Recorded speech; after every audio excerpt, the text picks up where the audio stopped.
Alreet Cinefreaks. My name's Chris, and for the last 50 years, I've been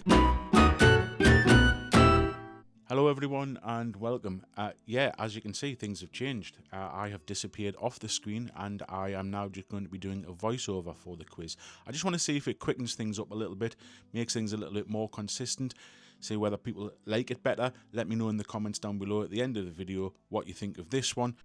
For now, let's just get on with the quiz. Top 10 Canny Good Film Quiz of 1982. Oh, I should say, some of these films are not suitable for bends or soft sheets. The rules are simple. Guess the film from the 3 clues that I give you before I reveal the title. If you guess the film on the first clue, you get 4 points. On the second clue, you get 2 points. And on the last clue, you get 1 point. Ready? Let's go. Aye. Last week, I asked you to guess which of the 1981 top 10 was my favourite. The answer was Raiders of the Lost Ark, making it the 6th film to be added to my top 50 lifetime film list. Right, let's get on with the quiz, shall we?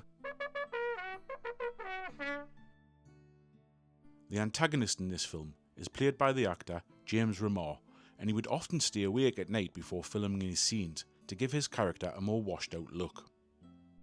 This film marks the cinematic debut of one of my favourite actors and comedians, Eddie Murphy. A cop, a convict, and a couple of days. Right, we're starting the year off with a nice easy one. It was, of course, 48 Hours, available only on physical media or behind a paywall on certain streaming sites. The director of this film is a local lad who was born just over the water from me in South Shields. This won't help you identify the film, but just for your information, this film's soundtrack is in my top 5 film soundtracks of all time. One more kiss, dear. One more sigh. Did you work that one out? It was, of course, Blade Runner. This film for me is still the future that I imagine is going to happen. Anyway, it's available to watch on Now TV with a subscription, but you know what? Get yourself down to the charity shops to get it on DVD. I did. With this film joining Close Encounters and Raiders of the Lost Ark, Steven Spielberg now has his hat-trick of films in my top 10 lists. The director of this film shot the entire movie in chronological order to help the child actors get a more authentic, emotional performance during the final scenes. Ring yam, ring yam, ring yam.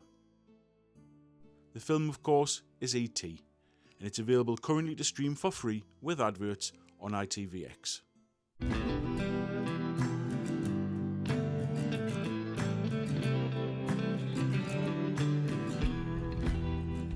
Well, it's time to take a little break from the quiz now as we look back at what was happening in and around Newcastle back in 1982. On June 23, 1982, the Rolling Stones played the first major rock concert ever held at Newcastle United's St James's Park Stadium. And while the crowds were out for them, you should have seen what they were like when Kevin Keegan arrived. He signed for Newcastle United in 1982, making his debut for the club and bringing huge excitement to the city. Keegan! Meanwhile, on the same day, just a few miles up the road, the symbol of 20th century aviation, Concorde, was touching down on a visit to Newcastle Airport for the very first time. On November 5th, 1982, the iconic live music show, The Tube, was first broadcast from Tyne Tees Television's City Road studios, featuring Jules Holland and Paula Yates. Right, well, that's enough of that. Let's get back to the quiz. This film would go on to spawn 4 sequels.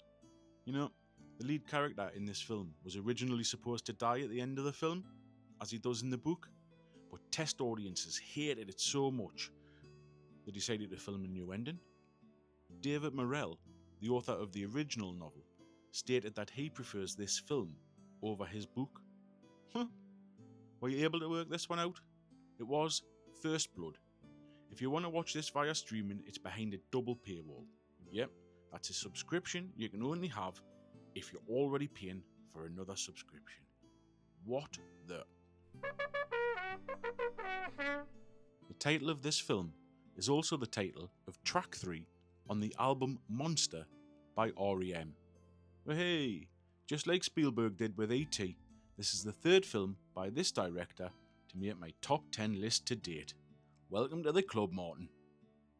The tagline for this film is, "It's better to be king for a day than a schmuck for a lifetime." Were those clues a bit too easy for you? It was the king of comedy, Scorsese and De Niro back together again. It's currently available to watch for free with adverts on Plex TV. Oh, for F's sake.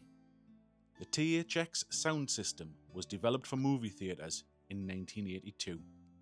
The Coca-Cola Company acquired Columbia Pictures for $750 million, as if there wasn't enough Coke in Hollywood already.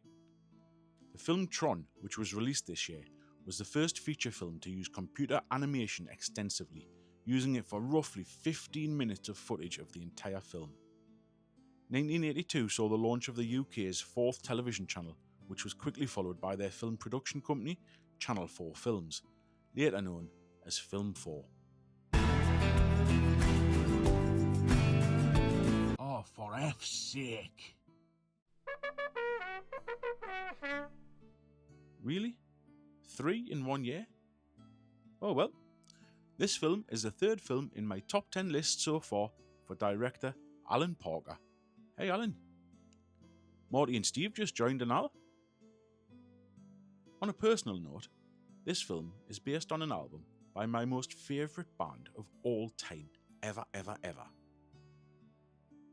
One of the few films in cinema history where none of the characters, other than the lead, have names. The film? Pink Floyd The Wall. You know, I saw these back in '94 on the Pulse Tour. Best gig I've ever been to. Anyway, I couldn't find this on any streaming sites, so it's physical media only if you want to see this belter, which you really should. While many people believe that this film's director is Steven Spielberg, the actual credited director of this film is Tobe Hooper. The skeletons used in the swimming pool scene were famously real human skeletons, because at the time they were cheaper to buy than the plastic ones. They're here. Did that last clue give it away? It was, of course, Poltergeist. Currently not available to stream for free anywhere that I could find, and I was going to say I don't have it in my collection, but this week I've just picked it up in a nice little horror haul. I'll put a link down below in the description to my haul video, but now I own this on DVD.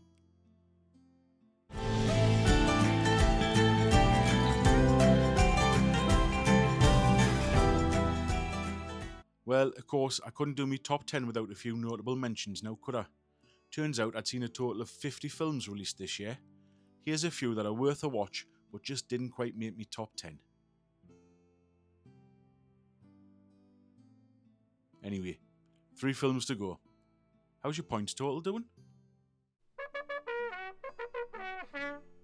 There are 9 films in this franchise to date. This is the third. This film is the first time ever that this actor says his now famous catchphrase, "I pity the fool."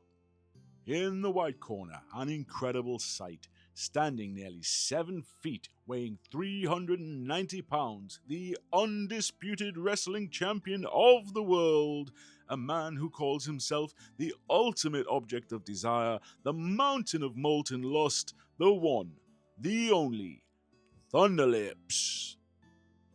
Of course you had to guess that one, didn't you? It was so easy. Come on. It's Rocky 3, man. It's available to stream for free on ITVX with adverts.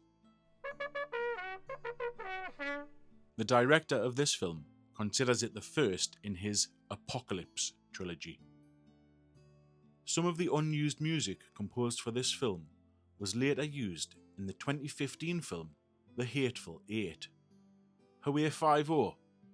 I'm not talking about the time we scored 5 past Schmeichel here, you know. Anyway, this is quite a feat. John Carpenter has only went and got his 5th film in my top 10 list to date. Come on, is he uncatchable? Were you able to work it out from those? It was John Carpenter's The Thing, available to rent online from £2.50 a pop. £2.50 to rent it?